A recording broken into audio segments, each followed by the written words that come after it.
Everyone, welcome back to another 31-minute podcast. It's a solo one today. Well, sort of solo. Jackson, you've been sick. Yes. You have? Been sick. Feel all right now? Yeah. It's good? Yeah, pretty good. A few sleep-ins. Yeah. Sometimes I don't know if you're faking or not, just so you can sleep in. I was in bed going, I swear Dad's going to say I'm faking this. But Yeah. Tara got it, and then she said, don't hold Summer, because she was sick. And I was like, it's just baby sick, it's fine. And then, I've been in bed since like Thursday morning. Yeah. I haven't really left. But You're loving it, aren't you, really, secretly? first day was like, this is nice. After that, it just sucks. Yeah. Well, I'm glad to have you back. I hope you're not making me sick now. No. Let's talk about the power of consistency. I think in life you've got to have something that you're really good at, whatever that is. And consistency is like the gap. But we talk about discipline. People go, you've got to be real disciplined and execute and la, la, la. But unless you're consistent around whatever you want to do, then one, you won't achieve it. But two, you won't be disciplined, because I think disciplined is a trained thing. But when you're really interested in something, that's when you become consistent, because it's like you want to do it. Your energy's flowing in that direction.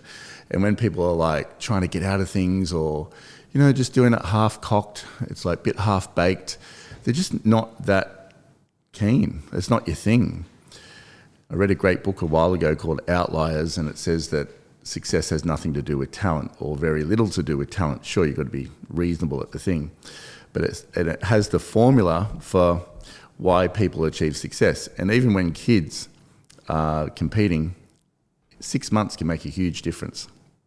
So when they had all these ice hockey kids in there, most of the most of the first grade, whatever you call first grade, ice hockey people, they were born in the first half of the year, not the second half of the year, because the cutoffs were like January or something. So, and it broke all this down. And one thing that was in there was the 10,000 hour rule. I think it's called the Matthew rule. And it says that once you give 10,000 hours of focused effort to something, you become an expert.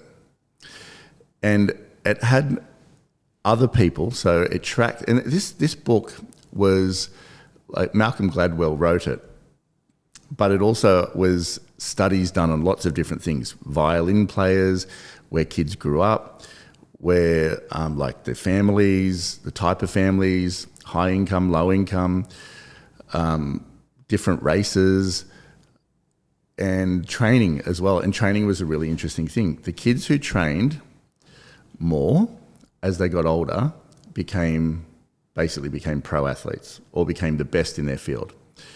The ones that trained a lot in the beginning but then eased off a little bit once they hit the sort of 13, 14 mark, they actually notched down their training. They become like teachers. So they become like professional amateurs sort of thing. So in the middle, like coaches and things like this. And then it had people that just didn't make it. They just didn't train enough as time went on. So it's all about the consistent approach to something. So if you want a goal, it's not so much are you going to achieve the goal, it's how committed are you to the daily steps towards it.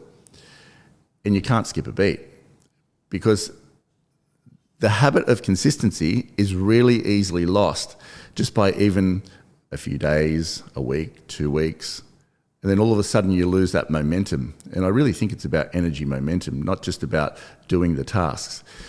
So when you set something that you really want to achieve, whatever that is, so even if I talk about myself, my body at 55 years old is what I've sort of got my sight, well, not sort of, it's what I've got my sight set on. So every day I'm training one body part to full failure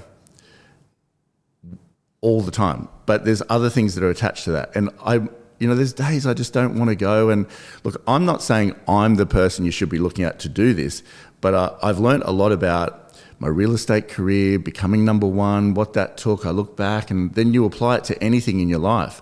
And then you've got to have a little bit of a recipe and a formula.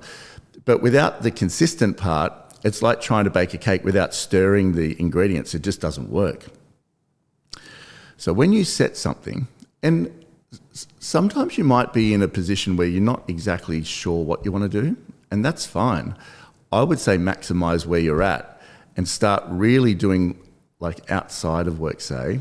So like if you want to become happier, I know that's a very general thing, but if you want to become happier or more financial, you don't go and just leave your job and then go wander around the world and hopefully find the answer.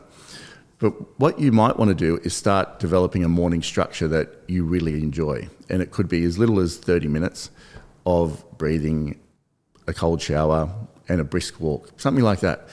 Because if you didn't do it before, that is a big change in itself. But then you've got to hold it and stick to it.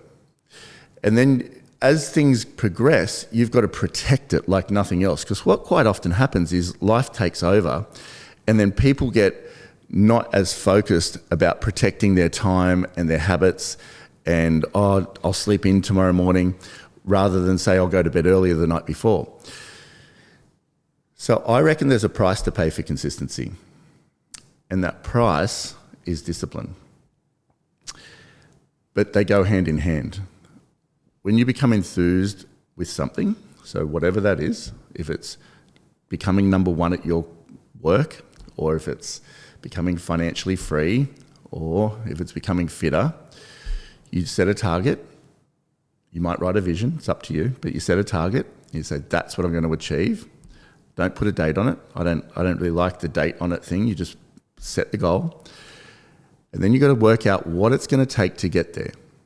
So who has done it before? And you've got to look at these other people. Basically, my whole career, I just copied people. So in real estate, earlier on, I got my hands on the top 10 agents in McGrath. This is before I was McGrath. And a video, and I used to just watch what they said. Every morning at 4:30, I'd wake up, put the video in. It wasn't a long video, it was maybe 45 minutes. And I'd watch most of it every morning, and I'd listen to what they say. And I'd get an idea, and I'd put it into my next bit of formula. So over time, you're going to develop this success formula, but you can't do too much at once. So if you're looking to get fitter, you want to probably change your habits a little bit. And what does that take? That's going to take a little bit of exercise, of course. So you've got to fit that into your day somewhere. That's a daily commitment. But then you've got to look at your nutrition. So what do you do with nutrition? I thought I knew about nutrition before until I met Mick and Tommy. I had no idea, honestly, no idea. But by watching someone like myself and going, okay, well, where's Matt going with this stuff? Because I spent so long trying to put all this stuff together. One idea, Mick or Tommy. People contact me about the pods and nutrition plans all the time, and I just give them their contact details because I'm still on that path of what's working. And I talked to Tommy actually yesterday and said, I want to get a little bit more fat in areas, my face, not so much around my belly, but I was getting a bit too lean. And he's like, no problem. He took about half a day, he's adjusted my meal plan, and now we've upped different parts of it, up the nuts, up the ABC butter, up some of the carbs at night, which I wasn't doing before, just little tweaks. But you might hear an idea from me and go, all right, well, this guy's been chasing success for the last 30 years in different areas and applying it to different parts of his life. I'll listen to this. What does he say? And if I want to get fitter, okay, exercise, everyone knows how to exercise, so go do that. And you might want to either download an app of some sort, or you might just want to start walking, you might want to do anything. I just started running on a treadmill years ago. That's all I started doing, and then posting 30 minutes done, and then I'd learn a little bit more. So that's one part. But then if nutrition's such an important part, what you're going to take out is just as important as what you're going to put in. So how you're living today, it's a reflection of your previous choices. So where you're at today, your health, your financial position, the way you look, your energy, the job that you have, your performance in all of that, your relationship, it's all your past choices leading to this moment. So the great part about it is you can say, well, I want to change this part of my life. And you can set a new target, but now you've got to get serious. You have to say first, what do I need to do as steps to get there? Because anyone can set a goal, but if you don't know how to get there, it's a bit like driving to driving to Melbourne but not having a map. You just don't know where you're going. You're just driving around streets and you might ask a few people like, how do I get here? They try and tell you but you can't remember it. So you've got to put together a little bit of a plan, just a small one with a few daily steps because your day is a snapshot into your future. So if you want to become this person in the next 3 years or whatever time, 2 years, 3 years, 5 years, if you want to achieve this outcome, what are the daily steps that you can do today? Now, what do they look like? And then you're going to slowly add to them over time. So if you've been doing no exercise, drinking beer, eating big meals, and you're 20 kilos overweight, then that's an easy start because you could literally just keep eating as you are for now until you get to speak to Tommy or Mick or any of these people that know what they're doing. Halve your portions, daily bit of exercise. You don't have to go to the gym and work out in the public if you don't want to. You might just start with, I used to do a girl called Boho Beautiful on YouTube, and she's a yoga person. So I used to do that at home years ago. And you might just download a few videos and say, what can I do in the morning for 20 or 30 minutes that's going to get me moving? It's not about doing heaps all at the start. It's about doing a bit and getting your energy moving in a different direction and then owning that space.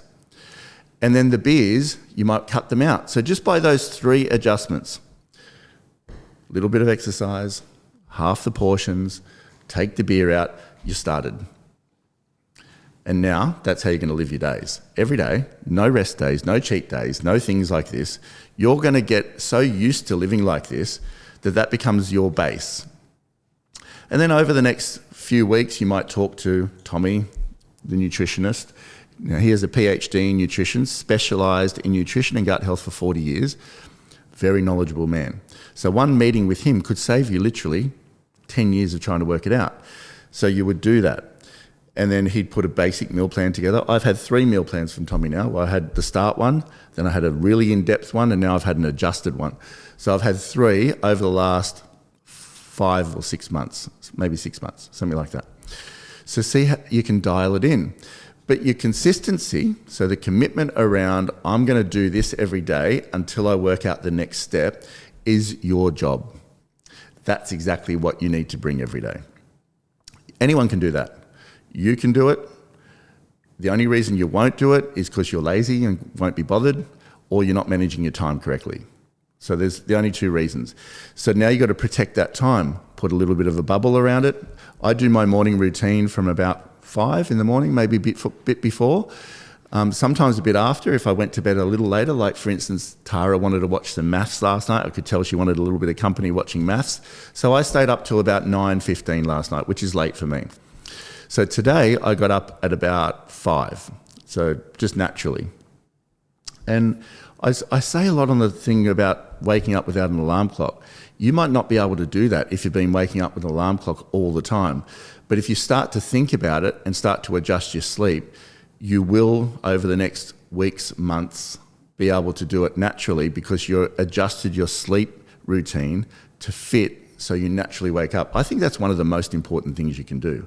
Get enough sleep and then wake up naturally. Because when you don't, you're not ready to wake up. When your alarm's going, get up, that's like me ringing Jackson and he's asleep. He's not ready to get up. But yesterday, what time did you sleep till? 9 o'clock or something? Yeah. So he slept till 9 o'clock because he was not feeling well. But if I got him up at 6:45 to do a video, he would have been behind the energy. So you want to wake up in front of the energy. This whole thing is an energy game. Once you start to see it for what it is, your energy focus will be the most important thing. That's why drinking and taking drugs and even vaping, it's a dopamine hit and you're chasing that feeling. But once you see that living clean and having a structure to your day that keeps your energy really high, you become addicted to that. You really start to see things open up for you and opportunities find you, things start to change, you feel better, you feel like an attraction being rather than someone who's got to get out there and try and make it happen all the time.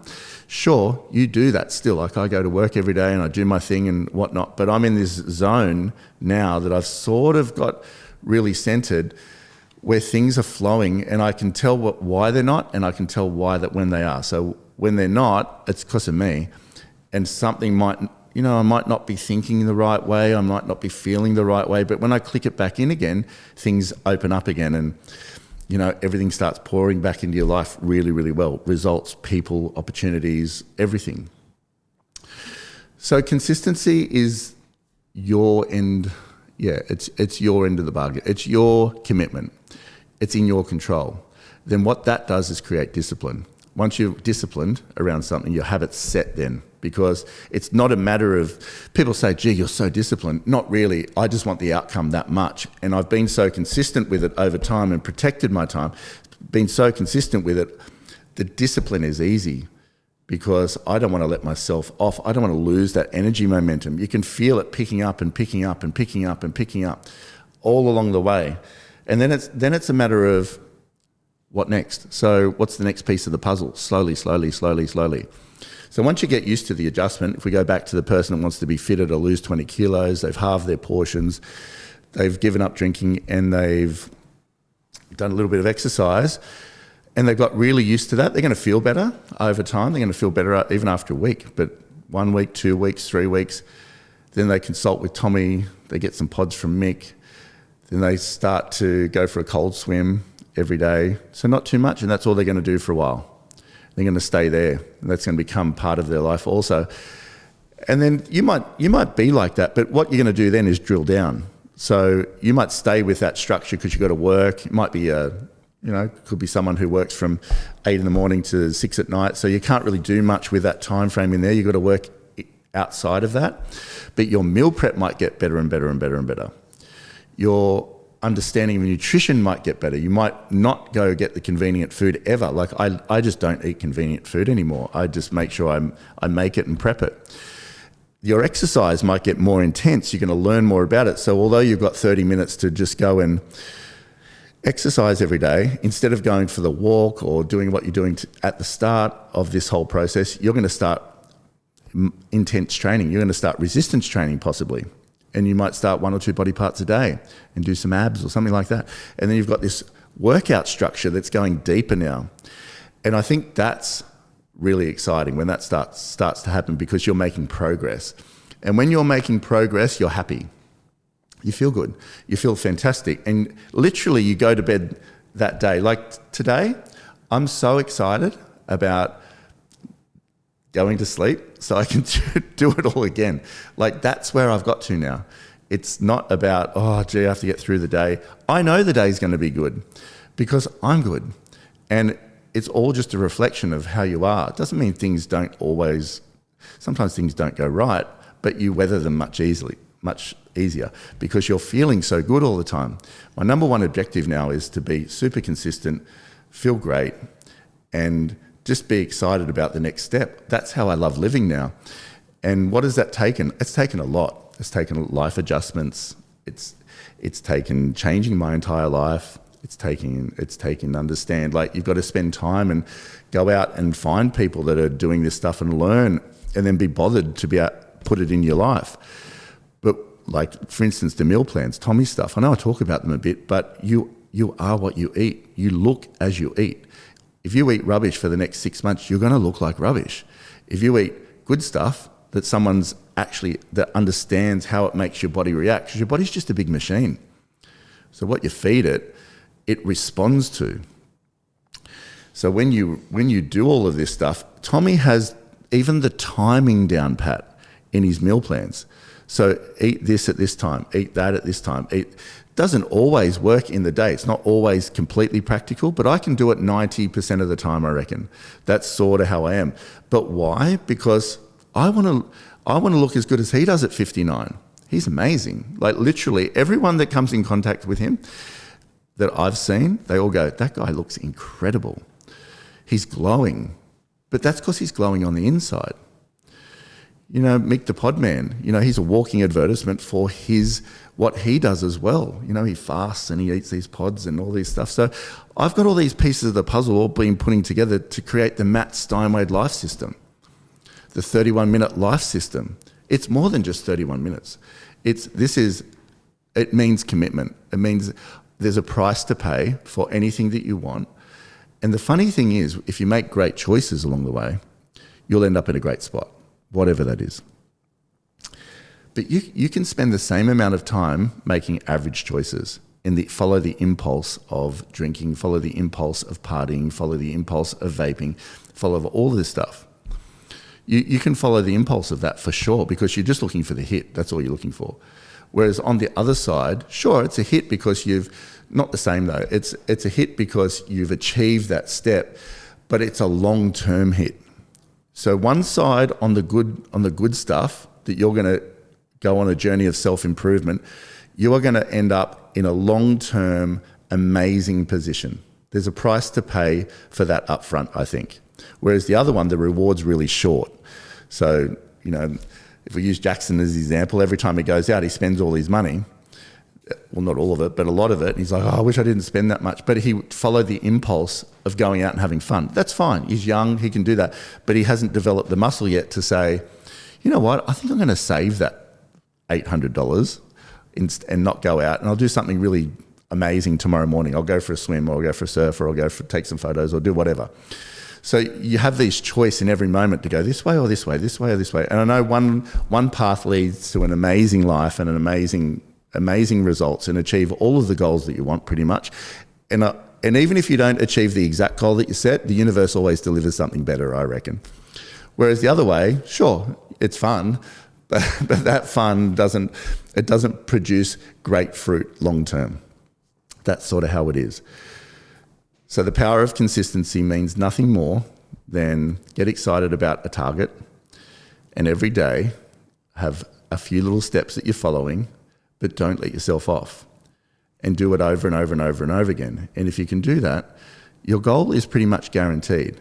Your life improvement is guaranteed. And eventually you'll see that everything that you want is 100% linked to the decisions that you make in every moment to be consistent. That's how it works.